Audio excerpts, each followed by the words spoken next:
Chez les pros, tout le monde a son avis, c'est les Q et les couleurs.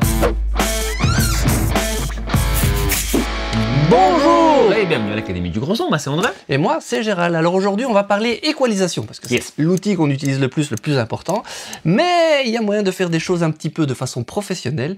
Et si on observe un petit peu les pros, on va voir qu'il y a 3 façons d'utiliser les EQ qui reviennent assez souvent. C'est pas quelque chose de très compliqué, mais en réalité pour entendre ce que ça fait et l'importance de ces techniques, eh ben, on va être là pour vous aider, pour un peu vous décrypter tout ça. Avant de commencer avec le premier exemple, qu'est-ce qu'on pourrait faire? Alors, on pourrait déjà s'abonner. C'est vraiment cool ici, voilà, cool, un petit like, ça fait toujours plaisir. Et surtout, si jamais le mixage t'intéresse forcément, parce que tu es ici, va sur notre site, academiedugrosson.com/bonus. Là, tu peux t'inscrire avec ton adresse email et recevoir des cadeaux gratos, dont une liste de plugins gratuits qui va t'aider à s'armer un peu dans ton mixage, utiliser de nouveaux outils. Est-ce qu'il y a des EQ? Oui, tout à fait, il y a des EQ et des trucs, ça tombe bien, un peu de couleurs, comme on parlait, c'est des EQ de couleurs.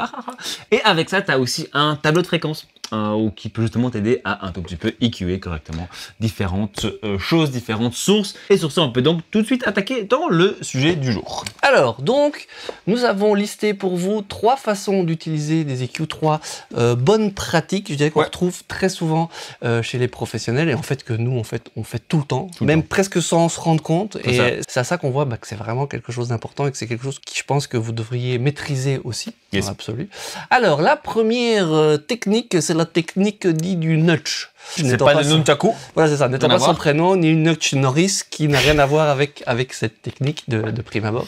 Mais en fait, c'est aussi spécifique et précis que lui. Aussi précis que lui, c'est vrai. Alors, qu'entend-on par là? En fait, c'est quand on entend un son, il peut y avoir dans ce son des zones qui sont en général gênantes. Souvent, quand on est entraîné, très vite on entend son, on entend des résonances, des zones de fréquence, on va dire, précises, où il y a des choses qui ressortent et qui gênent dans le son. Ça, c'est pour nettoyer. Je vous explique, ça c'est la théorie.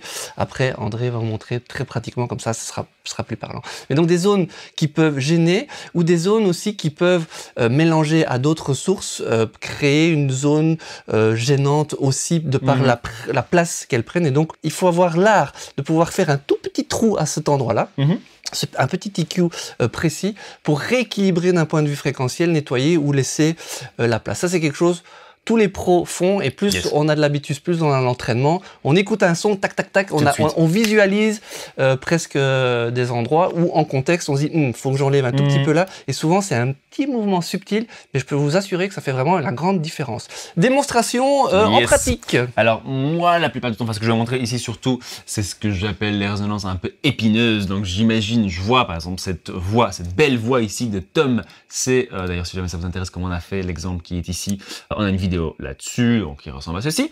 Voici l'exemple. Ça donne quelque chose comme ça, sans aucune EQ pour l'instant, juste avec un peu de compression. We're not alone, because the patience in our hearts is strong. Voilà, quelle belle voix, belle guitare, un truc tout simple, j'ai pris exprès celui-là, comme ça on n'a pas de mal à entendre exactement ce qui se passe avec nos mouvements de EQ. Si je vous montre ceci, là c'est une EQ que j'ai préparée à l'avance, et j'ai fait 3 petites coupes, comme vous voyez ici, des trucs très serrés, des choses qui ne prennent que quelques fréquences, enfin une petite plage de fréquences à la fois, avec un facteur de EQ, comme on appelle, de 10, donc en fait le plus précis possible sur cet EQ-ci. Donc tu as le cul serré. Tout à fait. Donc j'ai ces 3 fréquences que j'ai cherchées tout à l'heure, je vais vous montrer dans 2 secondes comment. D'abord déjà, écoutons ce que ça donne avec et sans. Donc d'abord sans, et puis je vais le mettre dedans pendant qu'on écoute. We've given so much of ourselves, and seen the memories leave the shell. Ok, écoutez un peu en solo. We've given so much of ourselves, and seen the memories leave the shells. Alors moi, dès que j'enlève l'EQ, j'entends une sorte de qui s'installe dans le son tout le temps. Écoutez, ça peut-être un tout petit peu sur une autre phrase. From all the time stuck in our head. Écoutez vraiment le et ici. Our head. Il y y a vraiment ça qui ressort beaucoup. Et donc, ça étant un bon exemple de ce truc dont on parlait tout à l'heure, que dès qu'on entend une source, on se dit « Ah, il y a un truc là, il y a un truc un peu qui ressort, qui est un tout petit peu trop devant. » Alors, cette chose-là vient d'un combo entre la voix de la personne dans toutes les résonances internes, voilà, la technique de chant et le micro utilisé. Ces fréquences parfois peuvent s'additionner l'une à l'autre et créer vraiment des pics très résonnants. On se permet de faire une petite pause parce qu'on a quelque chose à te dire. Depuis peu, tu peux devenir un mécène de l'AGS, tu peux participer au développement de notre chaîne avec un petit bouton ici, rejoindre, comme tu vois juste en dessous de nos vidéos. En cliquant dessus, tu peux nous donner un petit montant tous les mois. Il existe 4 options différentes pour les différentes bourses et surtout, si tu trouves qu'on est bon, un peu mieux ou alors super géniaux, bah voilà, tu peux choisir en fonction de ce que tu en penses. On espère vous voir nombreux là-dedans. Allez, maintenant on retourne à la vidéo qui est super. Et je vais juste activer ces bandes une à la fois, les pousser un peu pour que vous entendez bien ce que j'ai été chercher. From all the time stuck in our head. On entend bien, on entend bien. Je cherchais un peu autour, comme ça vous voyez bien la différence entre celle-là et tout ce qu'il y a autour. From all the time stuck in our heads. Voilà, il y a carrément des choses qui sifflent, vraiment là, un truc un peu comme ça. From all the time stuck in our heads. From all the time stuck in our heads. Voilà, on dirait presque une harmonie à sa note de base. Et alors, ces notes-là sont présentes. Alors, forcément, quand on a une note qui est proche de ça, donc ça pourrait être l'harmonique, c'est encore plus là, mais c'est présent tout le temps. Parce que c'est des résonances un peu globales. Donc, dès qu'on les enlève, c'est comme si on enlevait des informations qui n'ont rien à voir avec la partie musicale du truc. J'enlève un peu. From all the time stuck in our head. Voilà, je vais faire pareil pour les autres. Donc ici, on va juste les additionner l'une après l'autre. Je vais vous montrer à quel point ça adoucit à chaque fois notre voix. From all the time stuck in our heads. Et voilà, c'est comme si elle devenait un tout petit peu plus suave, un peu plus smooth, plus gentille. Évidemment, cette technique fonctionne sur n'importe quelle source. Il s'agit énormément sur des guitares acoustiques, guitares électriques. Là, il y a énormément de résonance dans ce genre-là. Sur toutes les voix que je vais mixer, il va y avoir au moins un point comme ça quelque part. Ça peut être beaucoup plus fort, beaucoup moins fort. Donc ici, j'ai quand même enlevé moins 8, 9 dB. Ça peut être 2, 3, ça peut être 15. Tout dépend d'à quel point est-ce que c'est présent. Ici, chez lui, ça va encore. C'est pas super dérangeant. Il y a des couples comme ça, micro-personnes, pas des micro-personnes, un micro et une personne, qui ensemble ont les mêmes résonances. Et là, du coup, vraiment, ça fait mal aux oreilles carrément, ça siffle super fort. Donc ça, c'était notre première technique un peu pro, tout ce qui est chasse aux résonances. Alors, ici, je vous ai montré dans le haut du spectre. Ça existe tout à fait aussi dans le bas. Je peux très très vite vous montrer un tout dernier exemple sur la guitare. Donc pour le chercher, je vais d'abord pousser un peu avec un cul serré, donc pour aller chercher vraiment la fréquence qui siffle un peu. Et on peut un peu jouer après avec cette ouverture pour voir combien de fréquences on enlève exactement.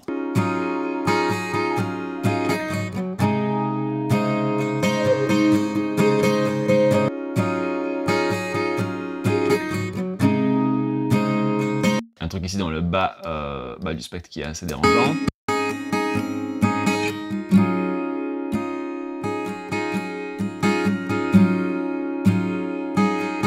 C'est vraiment comme ça un peu.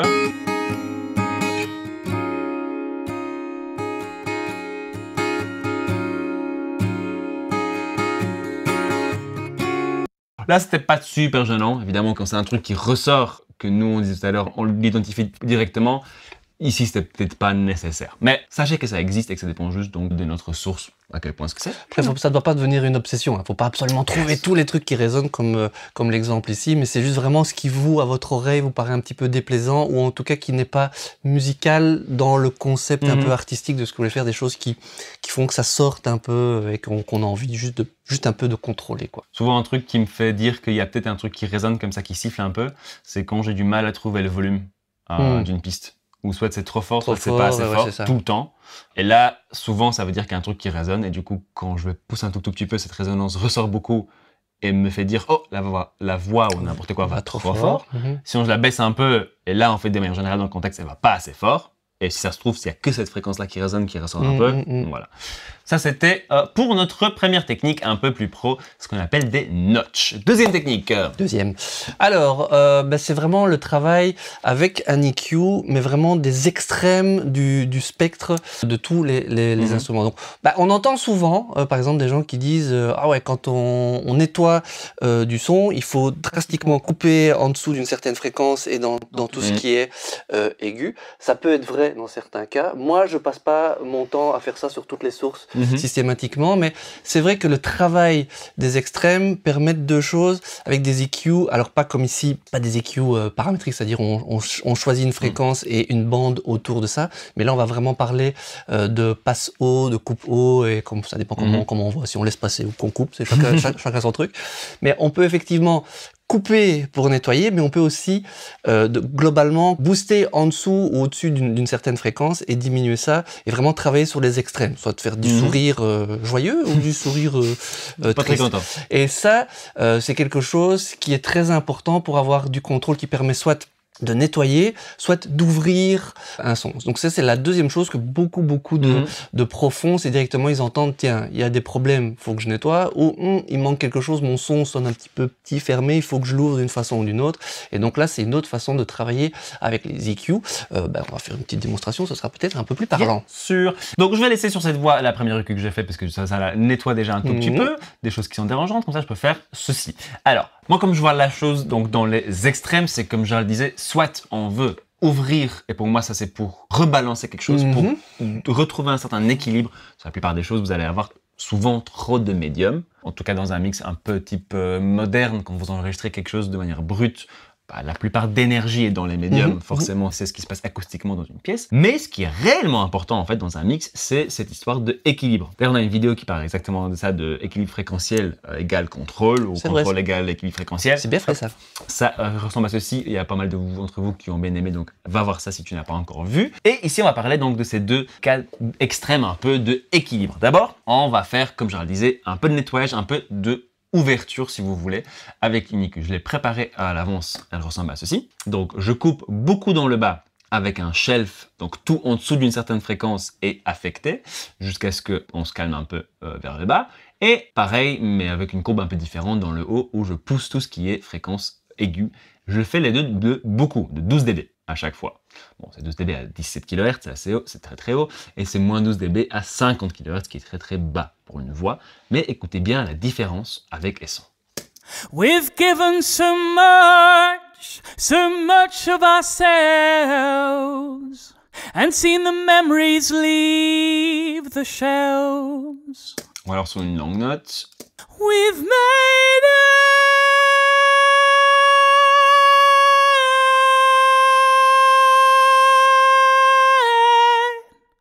We've made it now. Alors pour moi, il se passe un truc assez intéressant, mais je vais d'abord vous le faire écouter avec la guitare parce que je trouve que c'est là que ce sera le plus évident. Hop, je commence sans et puis je le remets. Because the patience in our hearts is strong. Because the patience in our hearts is strong. We've given so much of ourselves, and seen the memories leave the shelves. Alors pour moi, il n'y a rien qui change de manière drastique, puisqu'on n'attaque que les extrêmes où il n'y a déjà pas énormément d'informations. Par contre, ce que j'entends, c'est comme si cette voix, tout de suite, était un tout petit peu, déjà un peu plus devant, un tout petit peu mieux équilibrée, il y a plus de détails, il y a un tout petit peu moins de bruit, notamment ici. Vous avez ces petits boomf. Dans les graves, Je vais enlever ça. Because the patience in our... Voilà, il y a tout ça. Because the patience in our heart. Et ici, sur le patience, on a juste un peu d'énergie. On n'a pas le boomf comme ça qui vient cacher tout le reste. Donc ça, c'est le truc très classique. Et en fait, souvent, sur beaucoup d'éléments qui sont concentrés dans les médiums, comme une voix, comme des guitares acoustiques notamment. Donc toutes ces choses acoustiques qui font du bruit dans une pièce. Souvent, le fait de booster énormément le haut au bon endroit et de couper un peu tout ce qui est vraiment très bas, permet juste de rééquilibrer la chose et déjà avoir une sorte de photo plus nette, si on veut, de notre tome ici, en tout cas, qui chante. Alors, le même concept de travail de l'extrême peut évidemment être aussi fait dans l'autre sens. On peut très bien avoir quelque chose qui est équilibré en occupant beaucoup moins d'espace, notamment avec des coups bas et des coups hauts. On va aller faire un truc un peu agressif. Et on va faire un son typique de voix de radio, voix de walkie-talkie. Ça donnerait quelque chose comme ceci. We've given so much of ourselves, and seen the memories leave the shelves. We've given so much of ourselves, and seen the memories leave the shelves. Alors ici, je n'ai pas l'impression que la voix est hors équilibre, parce que je me suis assuré de rogner de manière symétrique dans le bas et dans le haut. Donc on a vraiment ce travail des extrêmes qui sont ramenés pour laisser finalement que ce qui est vraiment absolument ultra important pour la voix. Bon, c'est un effet de style, forcément, qui, de mon expérience, fonctionne toujours. Okay. Si vous n'êtes pas sûr de comment mixer vos voix et que vous voulez un cheat code, vous en faites une toute petite voix saturée comme ça de radio, ça marche toujours. Demandez à Manu Chao, il a fait ça sur tous ses morceaux, ça fonctionne. Donc, ici évidemment pour forcer l'exemple, j'ai fait beaucoup pour que vous entendiez vraiment bien, mais quelque part entre cette voix-ci ou cette voix-ci, on a dans les deux cas un équilibre qui est meilleur que sans aucune IQ. On écoute une dernière fois, sans avec une puis avec l'autre. Vous allez voir de toute façon à l'écran. We've given so much of ourselves, and seen the memories leave the shelves. Voilà, c'est pour bien vous montrer que ces extrêmes sont ultra importants, même si c'est sur une source qui n'a pas grand-chose là-dedans, comme information. Alors, on ne fait pas toujours le mouvement comme je l'ai fait ici, en ajoutant du haut et coupant du bas. Souvent, on fait ça sur des éléments qui n'ont pas nécessairement besoin de beaucoup de bas, mais ici, dans cet arrangement ultra minimaliste avec juste guitare-voix, quelque part, il nous manque un peu de gras, de assise. We've given so much. Donc on pourrait très bien prendre l'IQ de la guitare et faire l'inverse de ce qu'on a fait tout à l'heure sur le haut, ouvrir un peu le bas. We've given so much of ourselves, and seen the memories leave the shelves. There's many things we haven't said, from all the time stuck in our heads, from all the time stuck in our heads.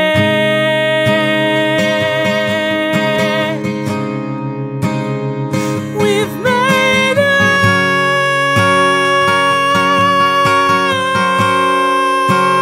Et tout de suite, cette guitare sera un tout petit peu moins nasale, un tout petit peu plus grande, déjà, comme si c'était juste physiquement une plus grande guitare.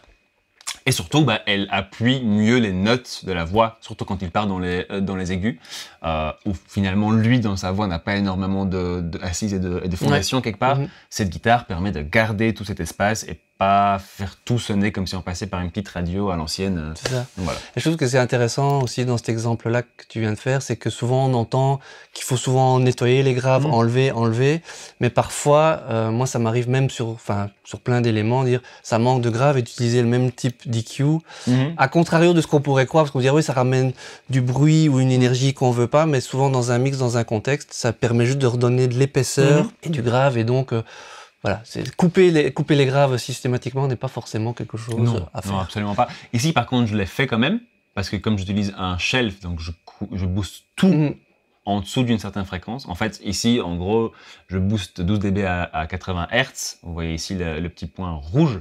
Mais en fait, je commence déjà bien avant, forcément, parce que c'est une pente.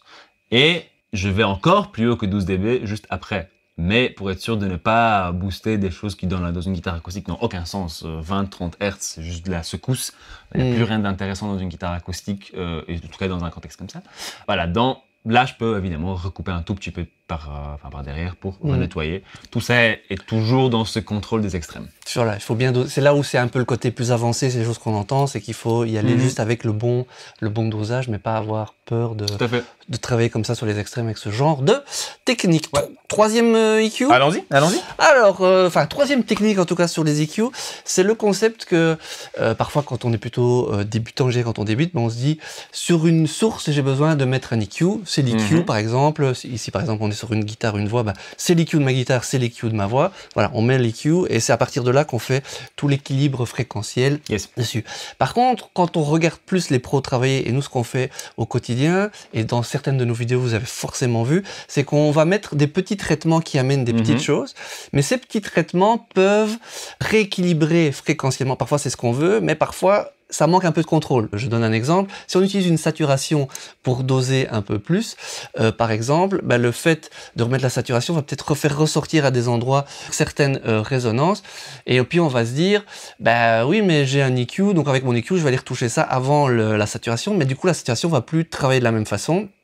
Et qu'est-ce que ferait un pro à ce moment-là? C'est de pas hésiter à utiliser plusieurs EQ à différents endroits de la chaîne. Ça, c'est quelque chose de très important à comprendre. Donc, on peut très bien utiliser un traitement. Là, j'ai pris l'exemple de la saturation, mais dans l'exemple qu'André va faire pour illustrer, c'est autre chose. Et le fait de mettre un EQ avant, après, change tout. Donc, c'est important d'en avoir un avant parce qu'on avait besoin jusque-là dans ce qu'on a fait. Puis tout d'un coup, on fait un autre traitement, on se dit, j'ai de nouveau besoin de changer d'un point de vue fréquentiel, mais j'ai pas envie de changer ce que je viens de faire qui amène quelque chose. Et donc, ce qui peut être intelligent de faire, c'est de remettre un autre EQ. Ça peut même être le même EQ qu'avant, mais le fait de sa position fait que ça change tout dans la façon dont on peut traiter le son. Alors si ce que j'ai dit n'est pas très clair, André va éclaircir ça devant vos yeux ébahis. Donc ici, ce qu'on va faire, c'est on va mettre une EQ avant et après notre compression. Voici la compression qui s'opère sur cette guitare. Regardez un peu ce qu'elle fait.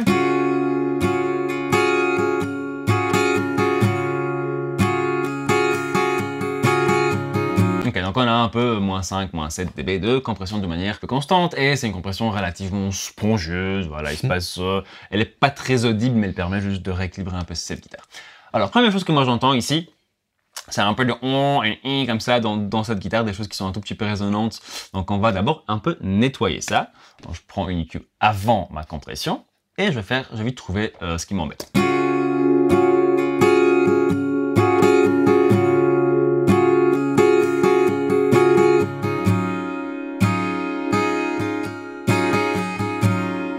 Voilà, ça c'est un.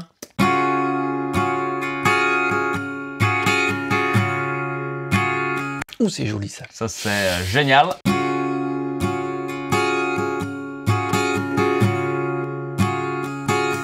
Non, c'est pas tout à fait ça.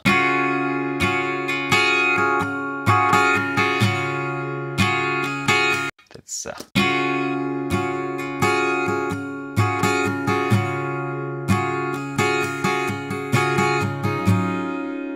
Voilà, plutôt ça en fait.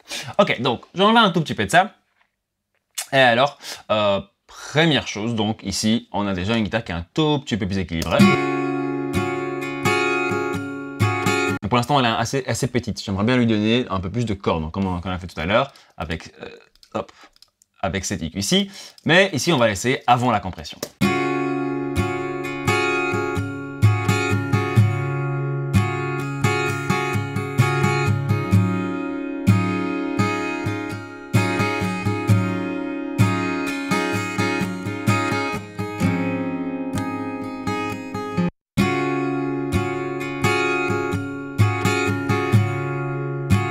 Un truc un peu bizarre qui se passe. Alors ici, je pousse. J'ai pas l'impression que ça ressort plus que ça. Je vais vite ouvrir cette compression, on va voir ce qui se passe dessus.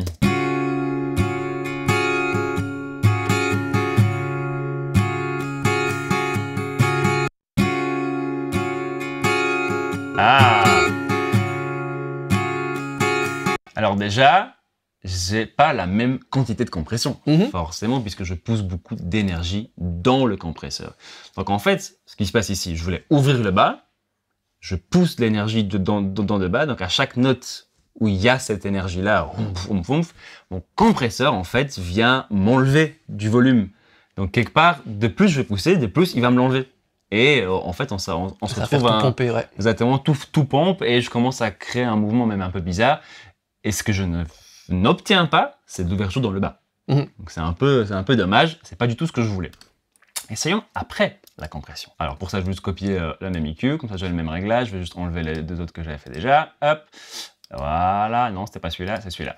Hop, et on va pousser au même endroit.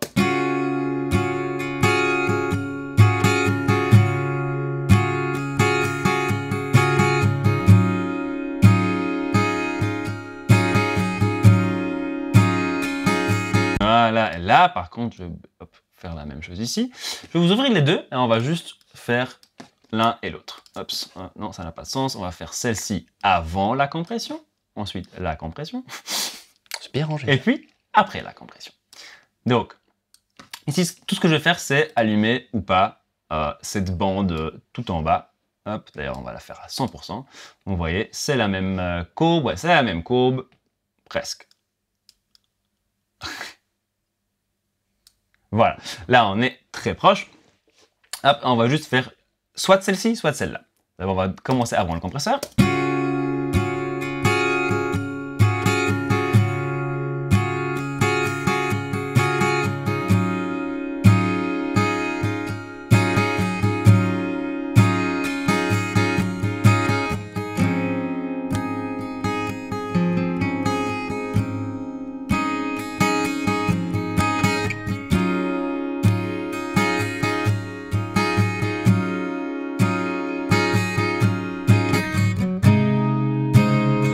Alors moi, ce que j'entends ici comme différence, c'est que si je fais ce boost avant la compression, j'ai l'impression que tout ça encore fois, ça commence à faire comme si j'ajoutais des résonances.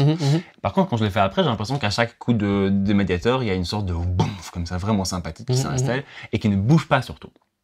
Donc ça, c'est la grosse différence quand on fait certains mouvements avant ou après d'autres traitements. Ici, c'est voilà, c'est un des exemples parmi milliers. Évidemment, ce genre de choix, est-ce que je fais ce mouvement d'EQ avant ou après un autre traitement, saturation, compression, n'importe quoi en fait. Hein. Même reverb, par exemple, ça se fait beaucoup aussi, soit on EQ des choses dans la reverb, soit on EQ de la sortie de reverb. Ça ne donne pas du tout les mêmes sons.